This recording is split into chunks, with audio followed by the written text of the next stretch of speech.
Enlèvement des filles de Chibok au Nigeria. 5 ans après le drame, 112 filles sont toujours portées disparues.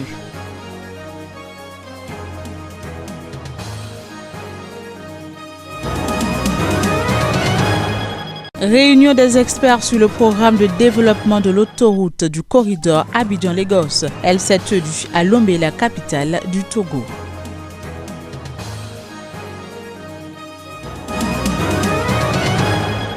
Puis, hommage à Stan Torrent au Bénin, l'artiste a reçu les hommages de ses pairs au stade général Mathieu Kérékou.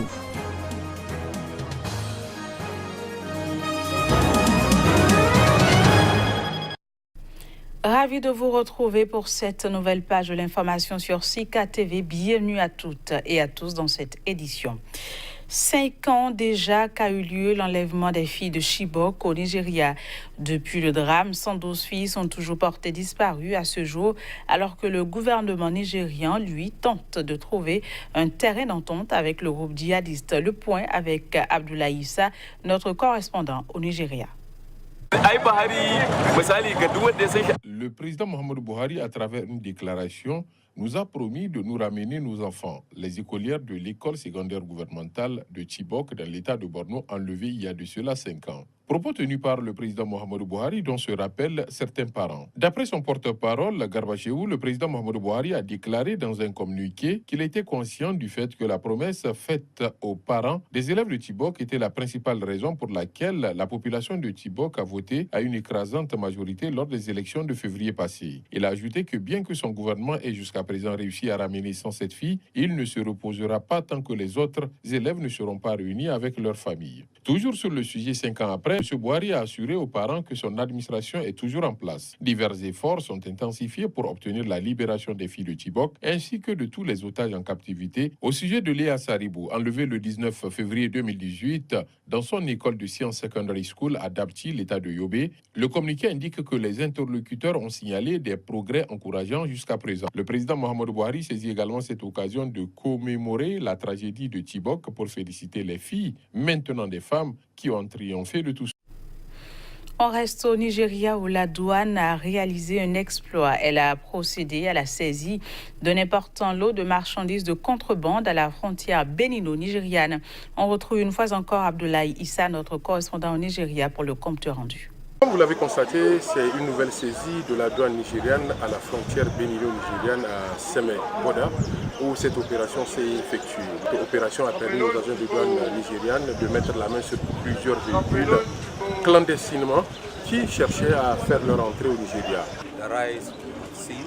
Nous avons réussi à mettre à la main sur une contrebande de produits prohibés en provenance d'un pays voisin. La loi nigériane est très stricte. Face à la contrebande, nous n'allons pas fermer les yeux et nous ne tolérerons aucune faille ou complicité de nos agents à divers niveaux. Ces véhicules, les denrées alimentaires, le riz, les pâtes alimentaires également ont été saisis.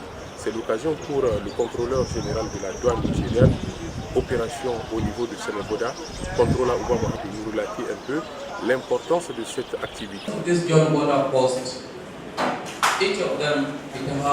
Nous sommes à cheval avec un pays frère, le Bénin, avec lequel nous partageons le poste juste à poser de ses mains. Nos pays sont régis par des lois. Je l'ai toujours dit, la douane reste et demeure un partenaire pour les commerçants. Et pour ce faire, je lance ce message à l'endroit des commerçants en leur disant le respect des lois dans leurs activités leur facilitera la vie de tous les jours avec moins de tracasseries douanières. Ce journal se poursuit tenu de la 12e réunion des experts sur le programme de développement de l'autoroute du corridor Abidjan-Lagos au Togo. Après 2 jours de travaux, les ministres des Transports et des Infrastructures de la CEDEAO se sont réunis à Lomé pour examiner les résultats de ces travaux. Plus de précisions avec la ministre togolaise des Transports et des Infrastructures. On l'écoute. L'objectif principal de la réunion du comité de pilotage est d'examiner les progrès réalisés dans la mise en œuvre des principales tâches contenues dans les conclusions du comité final de la dernière réunion du comité qui s'est tenue à Abidjan. Plus précisément, les questions suivantes seront abordées lors des discussions de notre session ministérielle. Il s'agira de l'état de mise en œuvre du projet depuis la dernière réunion, de l'examen de la prise en charge des représentants des États membres du corridor au sein de la cellule d'exécution du projet, du suivi de l'étude d'impact environnemental et social du projet, de la mobilisation des ressources financières additionnelles en vue de la mise en œuvre des autres composantes du projet, et le point sur l'ouverture des différents comptes bancaires devant recevoir les ressources du projet. Ces différents points inscrits à l'ordre du jour de l'agenda de la présente rencontre ont fait l'objet d'amples discussions entre les experts. Il nous reviendra donc d'analyser la pertinence des résultats auxquels ils sont parvenus et de trancher les questions qui sont restées en suspens. On reste au Togo où les travaux des 17e journées annuelles de l'Association africaine des juristes de banque des établissements financiers ont pris fin. À la sortie des assises, les participants de certains pays se sont prêtés à nos questions. Écoutons-les ici au micro de notre correspondant à Lomé, Ferdinand Gali. À travers toute cette séance, ces séances participatives, nous avons échangé sur divers thèmes qui comportent certains aspects qui sont vus par les tests OHADA, et d'autres aussi qui sont un peu plus généraux, comme la responsabilité sociétale des différentes entreprises. Les échanges ont été assez fructueux parce que nous avons passé en revue les nouvelles instructions de la BCAO. Nous avons vu certains tests OHADA sur le pacte commissoire. On a échangé, nous leur avons apporté notre expérience en tant que juriste œuvrant dans une zone juridique différente, et aussi nous avons gagné de leur expérience. Nous sommes de deux zones différentes. Nous, du côté du Burundi, nous ne faisons pas partie de la zone OHADA.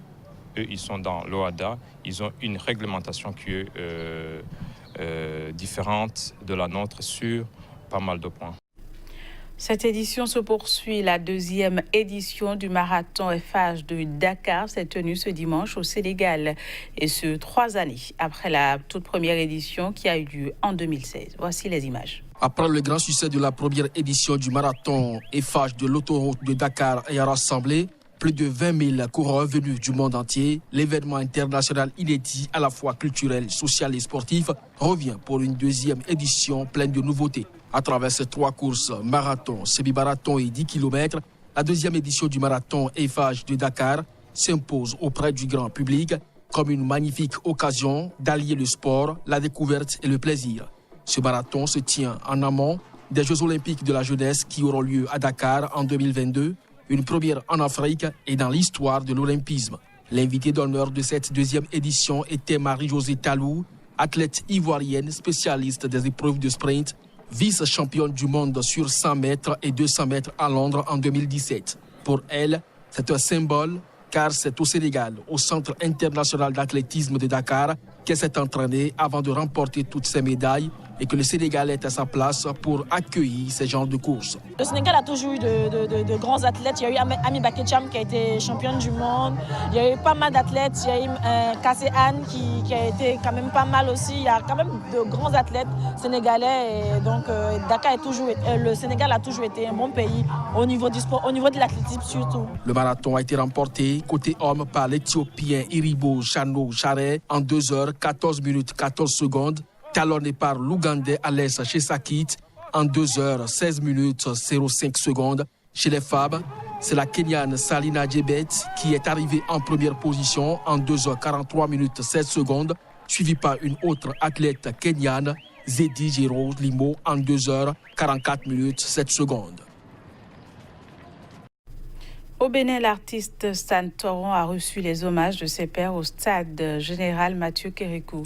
Il s'agit là d'une cérémonie organisée par les artistes et acteurs culturels en hommage à l'illustre disparu. Artistes, acteurs culturels et autorités, tous ont convergé vers le stade général Mathieu Kérékou pour faire leur adieu à l'artiste Stan Toron. À cette occasion, plusieurs artistes ont défilé sur le podium géant installé pour traduire à travers des mélodies leur contestation face au décès de leurs collègues.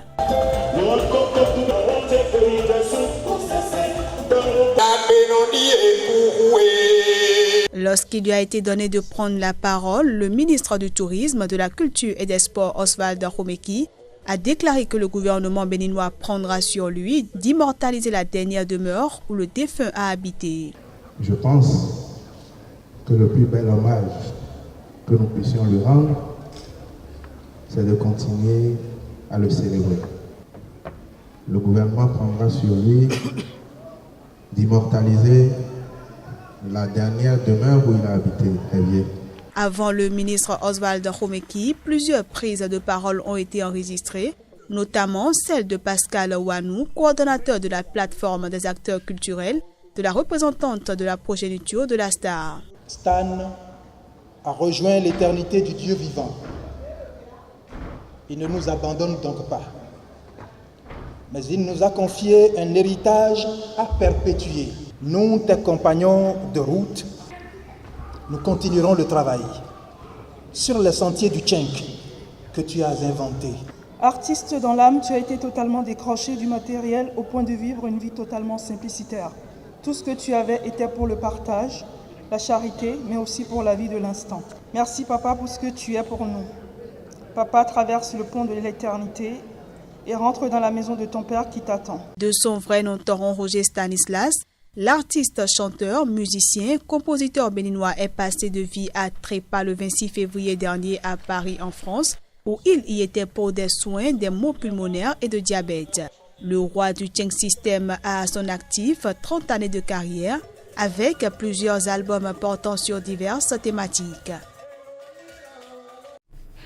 Hors de l'Afrique, en Afghanistan, des enfants blessés reçoivent des soins à l'hôpital de Metalam, et ce après qu'un obus de mortier qu'ils ont découvert et manipulé ait explosé, tuant 7 d'entre eux. 7 enfants ont été tués et 10 autres blessés ce dimanche aux alentours de 17h, 12h30 GMT, dans la périphérie de Metalam, chef-lieu de la province de Langman, par un obus de mortier qu'ils ont découvert et manipulé. Selon le porte-parole du gouverneur de la province, Assadoullah Daoulatse, toutes les victimes sont âgées de moins de 15 ans. Il a par ailleurs indiqué qu'une enquête est en cours pour comprendre dans quelles circonstances les enfants ont découvert l'obus. Le nombre de victimes de mines et de munitions non explosées, mortiers, grenades ou roquettes, est en constante augmentation depuis 2012 en Afghanistan, selon le service d'action anti-mines des Nations Unies en Afghanistan, qui a dénombré une moyenne de 150 morts par mois en 2017. Les enfants représentent 80% des victimes de ces munitions non explosées qu'ils manipulent, inconscients des risques. Selon le service onusien, la situation a particulièrement empiré après 2014 et l'intensification des combats entre forces de sécurité afghanes et groupes insurgés, talibans et État islamique, qui disséminent de nombreuses mines artisanales. Voilà, ce sera tout pour ce journal. Merci de l'avoir suivi. Au revoir et à bientôt.